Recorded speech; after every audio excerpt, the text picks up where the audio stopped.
Quand j'étais un chiot, je vous ai amusé avec mes cabrioles. Et je vous ai même fait rire.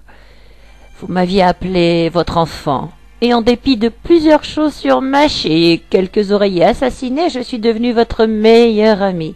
Toutes les fois que j'étais méchant, tu agitais ton doigt vers moi et tu me demandais « Mais comment peux-tu » Et après, on s'amusait super bien ensemble. Mon éducation, bien sûr, bon, elle a pris un peu plus de temps que prévu parce que vous étiez terriblement occupés. Mais on y a tous travaillé ensemble. Je me souviens de ces nuits où je fouinais dans le lit, j'écoutais tes confidences et tes rêves secrets. Je croyais que la vie ne pourrait pas être plus parfaite. Nous sommes allés faire de longues promenades et des courses dans le parc, des promenades en voiture, des arrêts pour de la crème glacée. Bien sûr, j'ai seulement eu le droit au cornet parce que la glace est mauvaise pour les chiens, comme tu disais. Et je faisais de longues siestes au soleil en attendant que tu rentres à la maison. Progressivement, tu as commencé à passer plus de temps au travail et concentré sur ta carrière. Et plus de temps aussi à chercher un compagnon humain. J'ai attendu patiemment, je t'ai consolé après chaque déchirement de cœur et déception. Je t'ai jamais réprimandé au sujet des mauvaises décisions, et je me suis toujours ébattue avec joie lors de tes retours au foyer. Et puis, tu es tombé amoureux. Elle, qui est maintenant ta femme, ce n'est pas une personne chien, mais je l'ai accueillie dans notre maison. J'ai essayé de lui montrer de l'affection, je lui ai même obéi.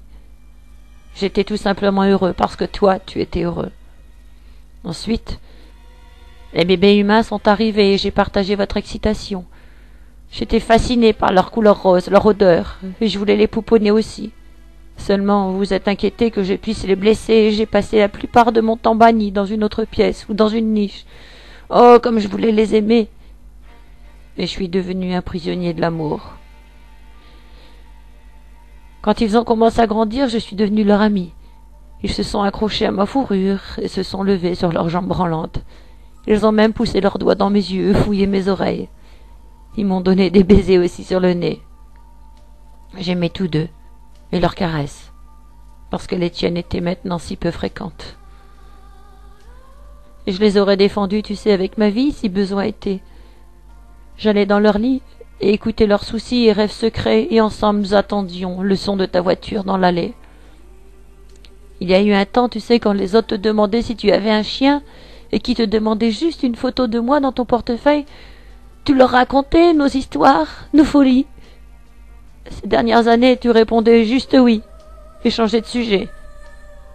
Je suis passé du statut de ton chien à seulement un chien.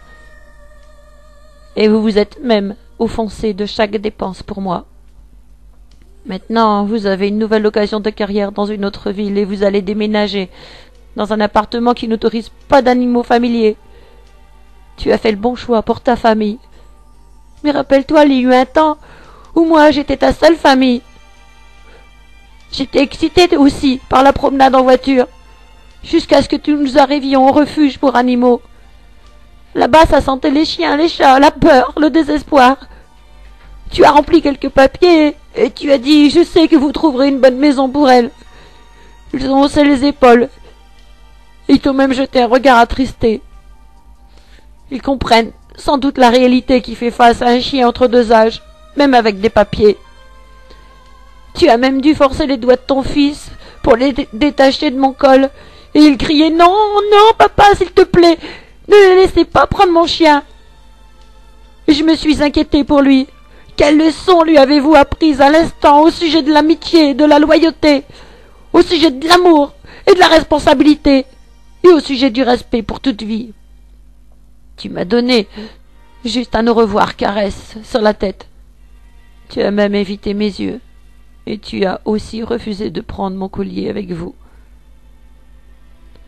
Après votre départ, les deux gentilles dames ont dit que vous saviez probablement au sujet de votre départ dans le nouvel appartement il y a de cela plusieurs mois, et vous n'avez rien fait pour me trouver une autre bonne maison.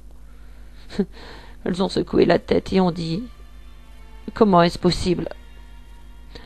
Tu sais, ils sont aussi attentifs à moi ici dans le refuge que leur programme chargé ne leur permette. Ils nous nourrissent, bien sûr, mais j'ai perdu l'appétit depuis plusieurs jours. Au début, chaque fois que quelqu'un passait près de ma cage, je me dépêchais en espérant que c'était toi.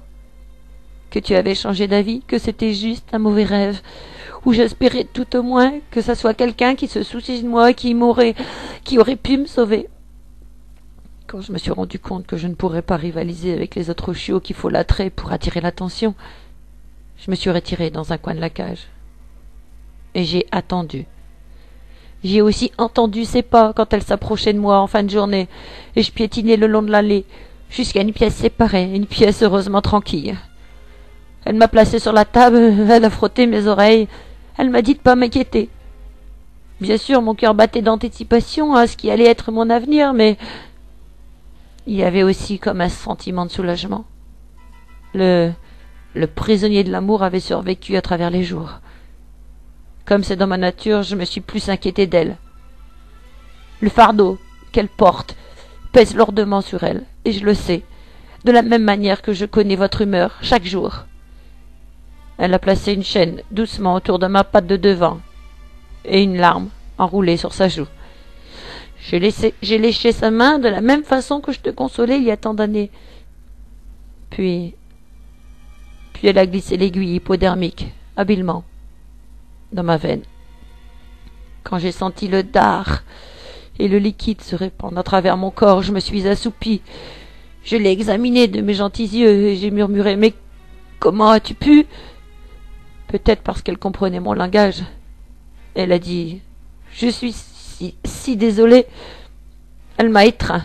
Elle m'a expliqué précipitamment que c'était son travail de s'assurer que je suis allée dans une meilleure place, où je ne serais pas ignorée ou abusée ou abandonnée, où j'aurais même pas, pour voir moi-même de mes besoins, une place remplie d'amour et de lumière, très différente de cet endroit. Avec mes dernières énergies, j'ai essayé de me transporter jusqu'à elle et lui expliquer avec un coup sourd de ma queue que mon « Comment as-tu pu ? C'était à toi, mon maître bien-aimé, que je pensais. Je penserai à toi et t'attendrai à jamais. Puisse tout le monde dans ta vie continuer à te montrer autant de loyauté. »